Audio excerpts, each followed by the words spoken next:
वालेकुम फ्रेंड्स, मेरा नाम है इम्तियाज़ और आज से हम एक टॉपिक शुरू करने जा रहे हैं मीडियम वोल्टेज स्विच गियर और पावर जनरेशन का। इसमें हम देखेंगे कि हम पावर कैसे जनरेट करते हैं, कैसे इसको डिस्ट्रीब्यूट करते हैं और स्विच गियर क्या होता है, ये सब हम सीरीज़ में देखेंगे।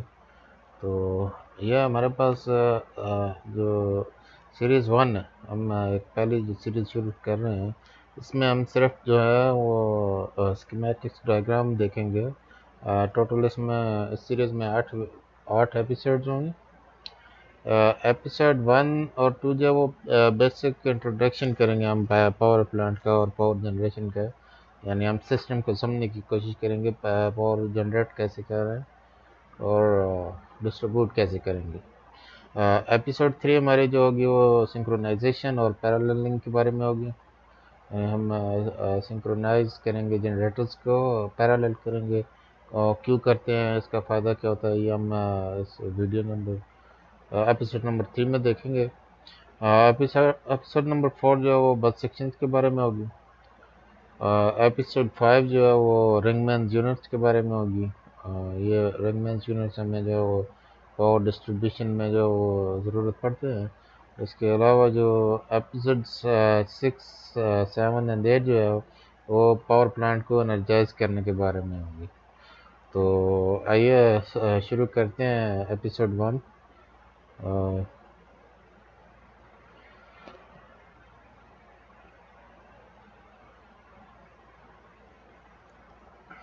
ये हमारे पास एक स्कीमेटिक डायग्राम मैंने बना के रखी हुई है, सिंगल लाइन डायग्राम भी इसको कह सकते हैं आप। तो हम इसमें जो है ना जानने की कोशिश करेंगे कि पावर जनरेट कैसे होती है और डिस्ट्रीब्यूट कैसे होती है, इसमें स्विच गियर का क्या काम होता है।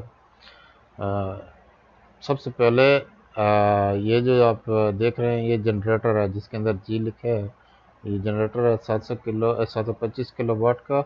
ये हम जो है वो इसको डायग्राम में भी यही जनरेटर यूज़ करेंगे। जब प्रैक्टिकल सीरीज़ में जाएंगे तो इसी जनरेटर को फॉलो करेंगे। ये जो भी चीज़ें मैं यहाँ यूज़ कर रहा हूँ वो सेम रेटिंग पे होंगी, यानी 725 किलो वाट का जनरेटर हर जगह यूज़ होगा। ये 380 और 220 वोल्ट जो वो जनरेट करता है। फोर वायर है, यानी 3 फेज़ और एक न्यूट्रल। इसके अलावा हम जो सिंक पैनल है यूज़ करेंगे। इसकी जो है वो जो अलग वीडियो होगी उसमें आप अच्छी तरह इसको समझ पाएंगे सिंक पैनल क्या होता है। ये लो 380 और 220 पे काम करता है। आगे हमारे पास आ जाते हैं जी स्टेप अप ट्रांसफार्मर। ये स्टेप अप ट्रांसफार्मर हमारे पास होगा 3150 kVA का।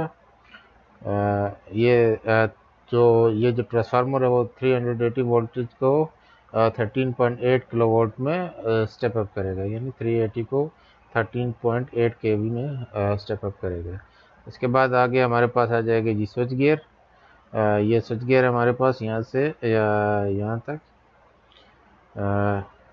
10 मेगावाट का स्विच गियर होगा। इसके अंदर 3 सेक्शन है, सेक्शन 1, सेक्शन 2 और सेक्शन 3। ये सेक्शंस भी जो हम आगे जाके डिटेल से देखेंगे।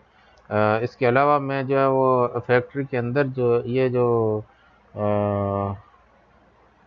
स्टेप अप ट्रांसफार्मर है, ये जो है लोड है हमारे पास जो फैक्ट्री के अंदर या हाउसिंग स्कीम के अंदर जो सब स्टेशन होते हैं, ये स्टेप डाउन ट्रांसफार्मर है, इसको आप सब स्टेशन कहते हैं।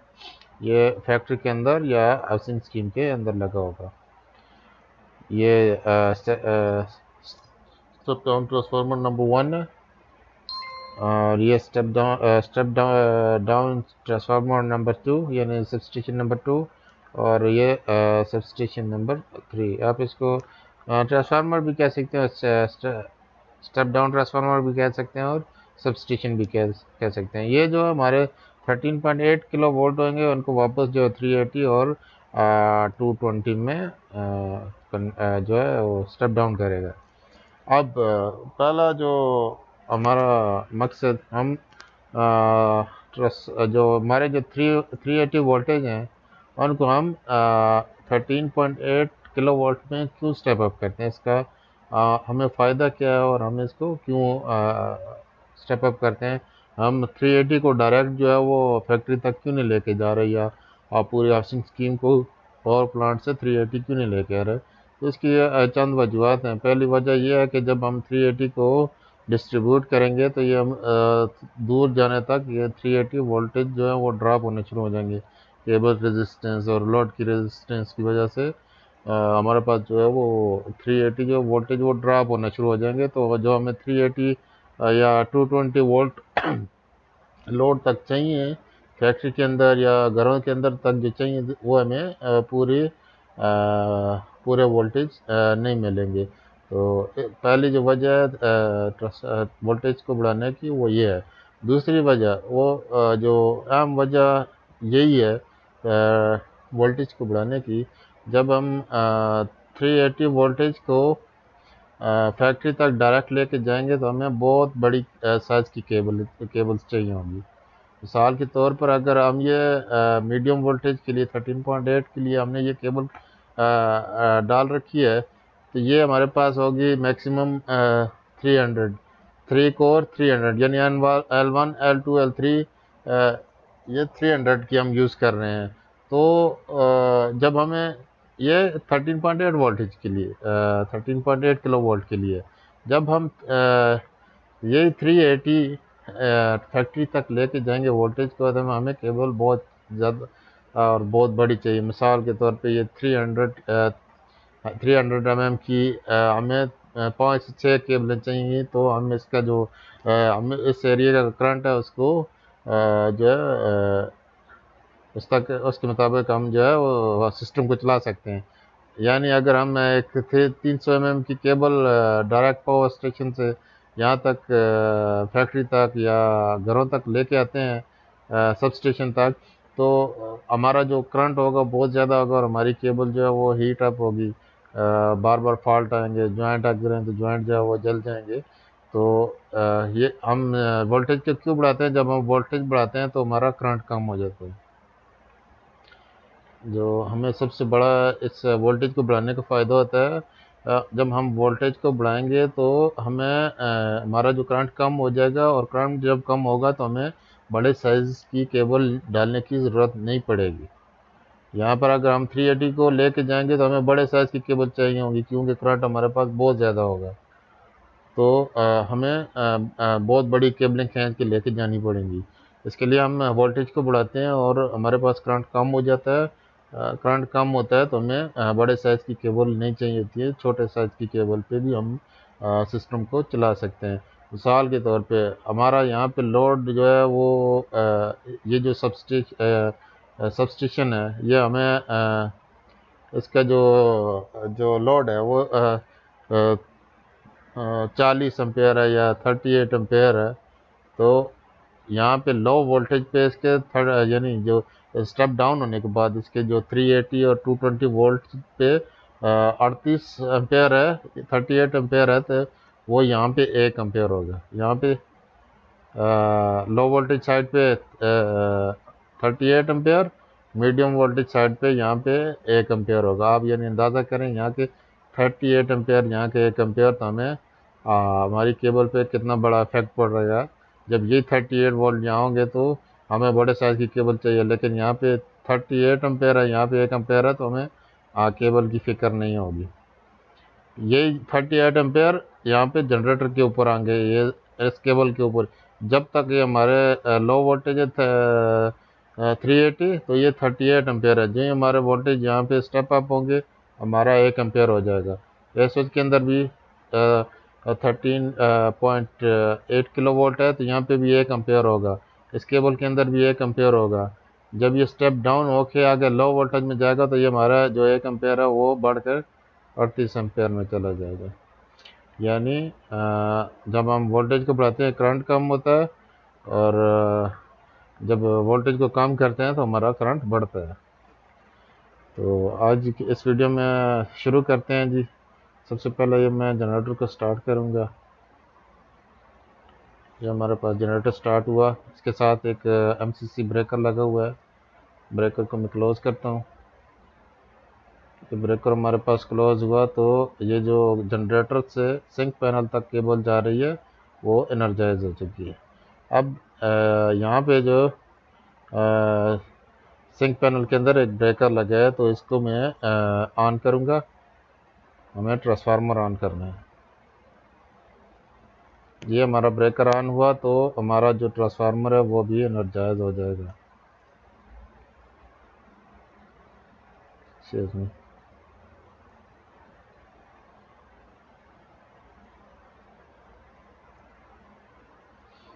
जी, ये हमारा जो जनरेटर स्टार्ट हुआ है, इसने 380 वोल्ट जनरेट किए।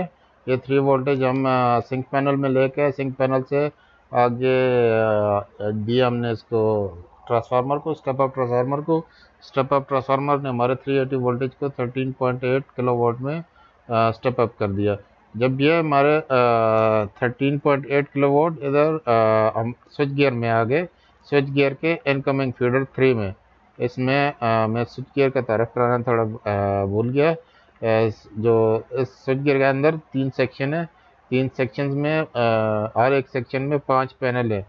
2 इनकमिंग, ये साइड में 2 इनकमिंग है और सेंटर में 3 आउटगोइंग है। इनकमिंग क्या होता है, जब हम स्टेप अप ट्रांसफार्मर से केबल लेके आते हैं तो वो हम इनकमिंग में लेके आते हैं, यहाँ यानी यहाँ से वोल्टेज स्विच गियर की तरफ आ रहे हैं। और आउटगोइंग क्या होता है, आउटगोइंग जब हम स्विच गियर के अंदर से वोल्टेज घरों की तरफ या फिर फैक्ट्री की तरफ दे रहे हैं तो वो आउटगोइंग हो, आउट जा रहे हैं वोल्टेज, तो वो आउटगोइंग फीडर से जाएंगे। ये स्विच गियर हमारे पास आउट इनकमिंग और आउटगोइंग का ये फ़र्क है।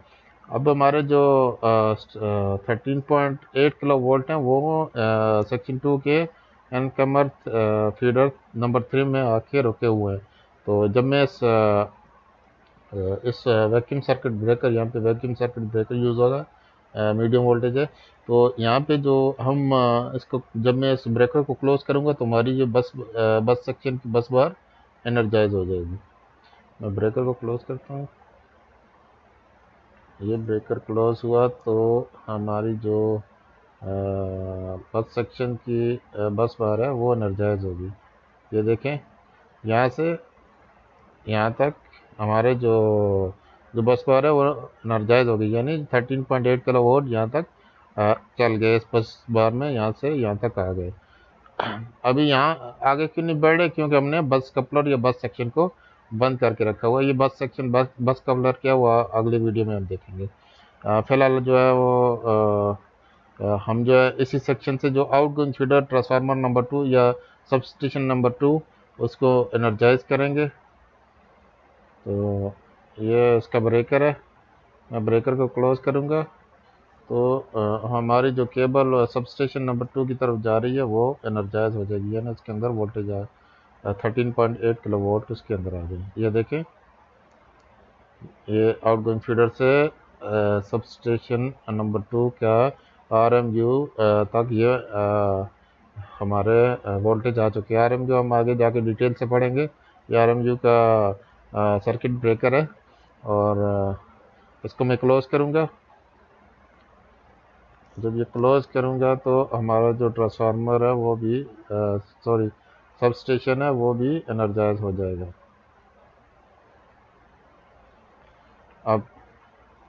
अब ये जो सबस्टेशन है, यहाँ से 13.8 किलो वोल्ट इसको मिले, ये वापस स्टेप डाउन कर रहा है 380 और 220 को। मैं दोबारा रिव्यू करता हूँ शुरू से। हमारे पास ये पूरा जो डायग्राम है इसकी पावर प्लांट की, ये जनरेटर है। जनरेटर को मैंने स्टार्ट किया, इसने 380 वोल्टेज जनरेट किया। उसके साथ ही एक ब्रेकर लगा हुआ जनरेटर के साथ, उस ब्रेकर को मैंने क्लोज किया। क्लोज करने को कहते हैं ब्रेकर को ऑन करना, और ब्रेकर को ओपन करना कहते हैं ब्रेकर को ऑफ करना। यानी ये पहले ओपन था, ऑफ था, मैंने इसको क्लोज किया, ऑन किया। उसके बाद हमारे जो वोल्टेज है 380 वो सिंक पैनल तक आ गई। ये सिंक पैनल के अंदर हम एयर सर्किट जो है ब्रेकर यूज़ कर रहे हैं, इसके बारे में हम आगे जाके डिटेल से पढ़ेंगे। जब हमारे ये 380 है, जब हमने सिंक पैनल का ब्रेकर क्लोज किया, ऑन किया, तो हमारे वोल्टेज जो है वो स्टेप अप ट्रांसफार्मर के लो वोल्टेज साइड पे आ गए, और उसने लो ट्रांसफार्मर ने हमारे 380 वोल्टेज को 13.8 किलो वोल्ट में स्टेप अप करके स्विच गियर के इनकम में फिटर 3 तक पहुंचाया। फिर मैंने इस वैक्यूम सर्किट ब्रेकर को क्लोज किया तो हमारी बस सेक्शन स्विच गियर की बस सेक्शन 2 की बस बार जो है वो हमारे सेक्शन 2 की बस बार जो है वो एनर्जाइज हो गई। उसके बाद मैंने इसी बस सेक्शन के आउटगोइंग फीडर नंबर 6 को ऑन किया तो हमारी जो केबल जा रही थी सब स्टेशन नंबर 2 को वो एनर्जाइज होगी और यहाँ पे आके आरएमयू के ब्रेकर तक रुकी हुई थी। मैंने फिर आरएमयू के ब्रेकर को क्लोज किया तो हमारा ट्रांसफार्मर एनर्जाइज हो गया और इसने 13.8 किलो वोल्ट को वापस 380 और 220 में स्टेप डाउन करके फैक्ट्री को देना शुरू किया या घरों को देना शुरू किया। आज की इस वीडियो में इतना ही। बाकी जो है वो जो तो 2 ट्रांसफार्मर और 2 बस सेक्शंस हैं उनको एनर्जाइज करना है अगली वीडियो में सीखेंगे। आज के लिए इतना ही, इजाज़त दीजिए, अल्लाह हाफिज़।